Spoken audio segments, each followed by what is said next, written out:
Sige, Raul, tawagan mo ako kapag meron ka nalaman na kahit ano tungkol dyan kay Elias. Salamat.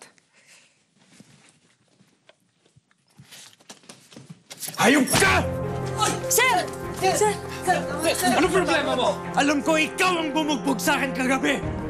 Anong pinagsasabi mo? Wala akong ginagawa sa'yo. Mahang-mahangan ka pa? Asan ka kagabi? Wala ka ng pakialam doon. Sir, nandito po si Doc Philip kagabi. Naka-duty po siya. Pinagtatakpan mo lang yung boss mo. Sir, hindi po. Nagsasabi po ako ng totoo. Nandito po talaga siya. Hoy, Mang Camilo.